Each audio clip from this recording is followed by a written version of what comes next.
How you doing, everybody? This is Tom Barnas, and you're listening to the Stories from the 78 podcast, and it's a podcast that goes along with the website Stories from the 78.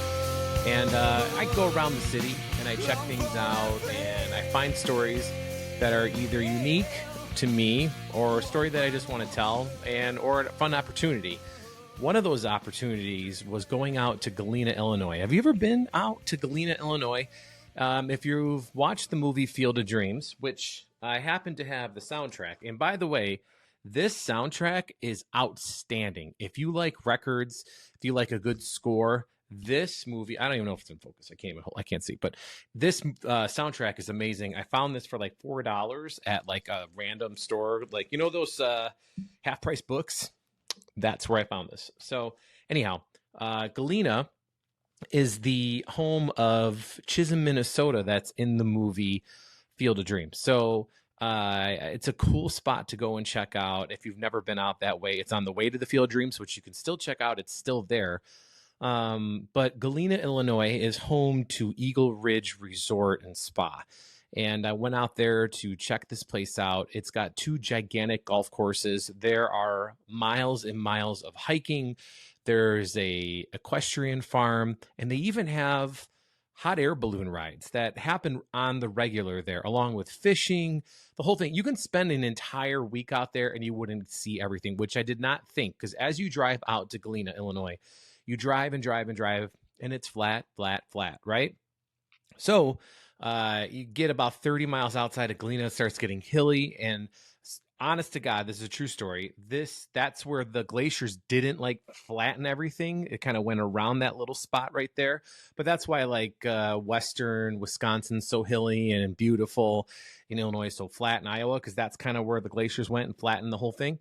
And Galena, Illinois was kind of left to this beautiful rolling hills type of landscape, and the Eagle Ridge Resort right on there. It's kind of got like a Dirty Dancing vibe, if you've ever seen that movie. And they have a little store when you kind of get into the resort, and it's like a space where you drive in, and there's like houses, and then there's the golf course that are surrounded by the houses. Then there's townhouses, and it's all like in this community, and the resort is like at the center of the community. And within the resort, they have, you know, a little convenience store. They have a couple of restaurants. It's a cool little place. I'm not going to lie. The Eagle Ridge Resort and Spa out in Galena. You need to check it out, because take a day trip to downtown Galena, and that is Chisholm, Minnesota. That is in the Field of Dreams. A lot of great shopping down that way. Very cool just to like walk and peruse. It looks like a movie set, honestly. And even when I was watching Field of Dreams the other day, they were talking about this space that is in Illinois and how they look like a backlot of a movie, an old movie set from like old golden age Hollywood. So I thought it was pretty cool and worth checking out. The story's up at storiesfromthe78.com. A friend of mine, her name is Laura. She writes for Stories from the 78. She shoots some videos and does the whole thing.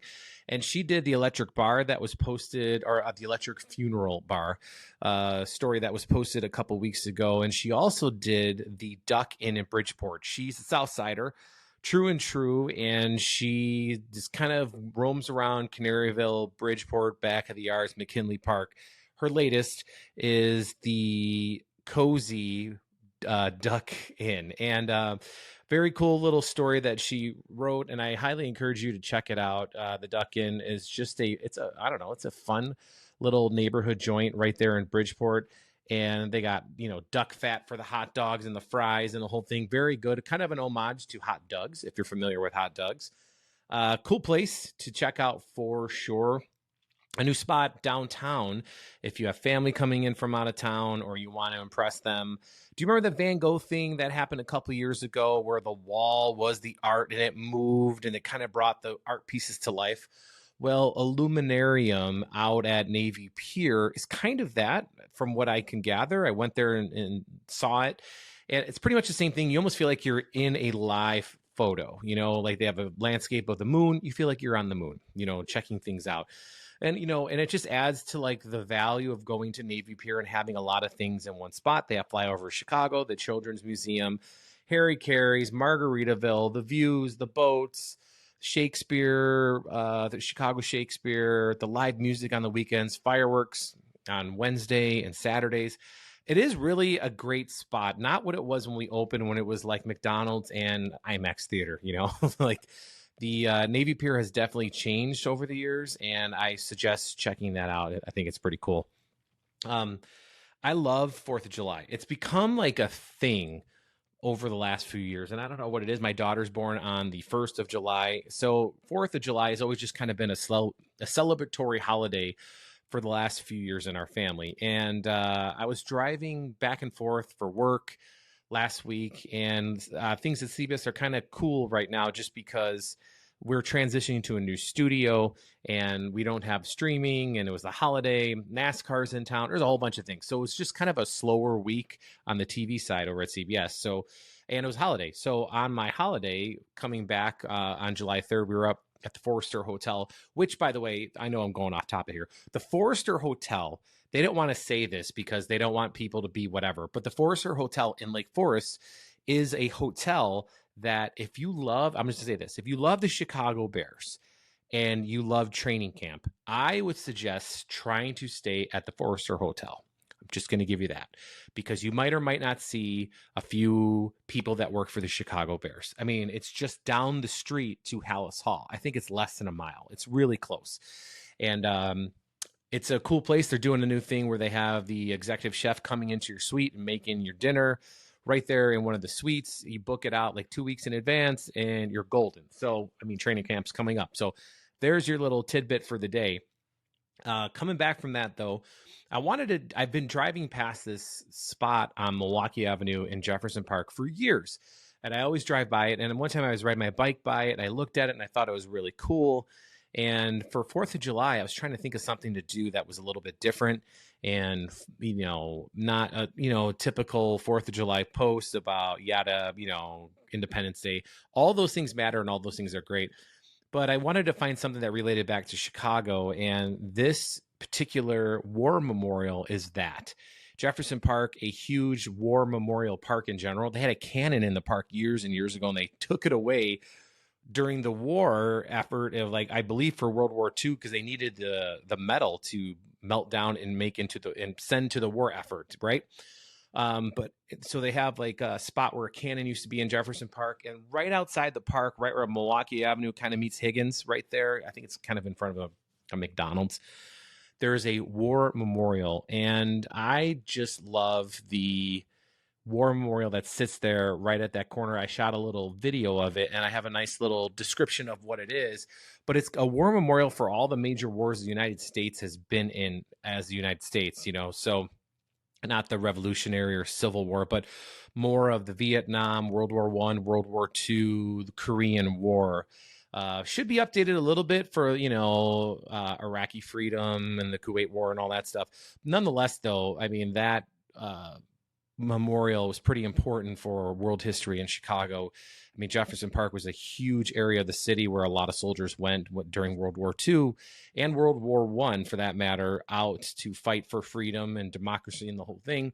So I wrote a little bit about it, and by no means it's not a political statement at all. I think it's just a matter of remembering how we got to be free, and all the people that complain and want to tear down people and do that without any repercussions. Well, that freedom was fought for by these men and women over the years. And I just think it's a good moment just to remember why we should fly our flag on the 4th of July and every other day for that matter, but on the 4th of July, take pause and just be thankful for this country and how we got to be where we are. Not a perfect country by any means, but we're certainly not the only country that got to where we are by how we got there. You know what I mean?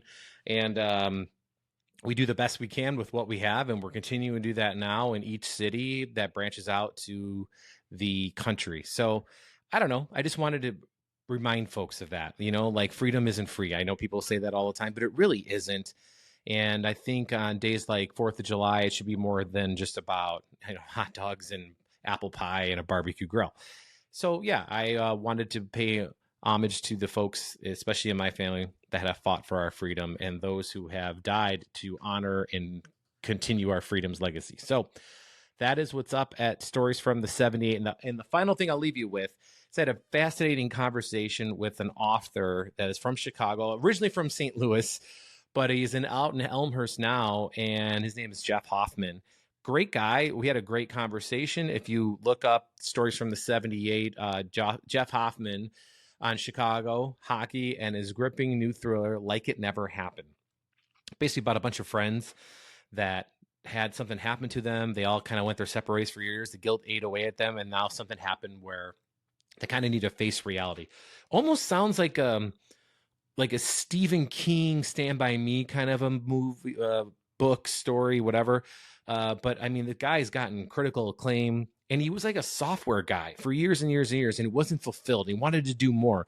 So he went for a fine arts master's to learn how to write, and he did that at Columbia right here in Chicago, forced himself how to write and express himself that way, and storytell in a completely different part of his brain, the coding computer part versus storytelling and writing and using your other part of your brain to do these things. It was a fascinating conversation with Jeff, and I highly recommend checking out the story because we had a fun one just talking back and forth about what that was like, his love for hockey, that he still plays hockey now, even though he's a little bit older.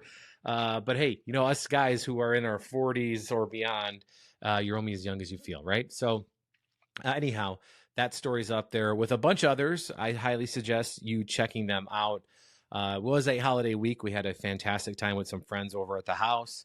And we did pay homage to the 4th of July with probably the city's loudest and biggest illegal fireworks show right here on my street. And it was fantastic. But the national anthem was played, drinks were poured, laughs were had, and of course there were brats served. So I hope you had a great 4th of July. Next week coming up, we'll talk about an awesome collab between Mark Nolan and 3 Dots and a Dash, which is a cocktail lounge right in downtown in River North. Mark Nolan is a great brand started in Chicago by a Polish immigrant who now lives on the south side of Chicago, who wanted to do more with fashion. So I have that among many other things coming up next week. So stick around for that, and please subscribe. I would appreciate it. And go over to the website and check out all the stories. I got 1,000 or so on storiesfromthe78.com. So if you can check it out, that'd be great. Until then, I will see you later. Thanks for listening and watching. Take care.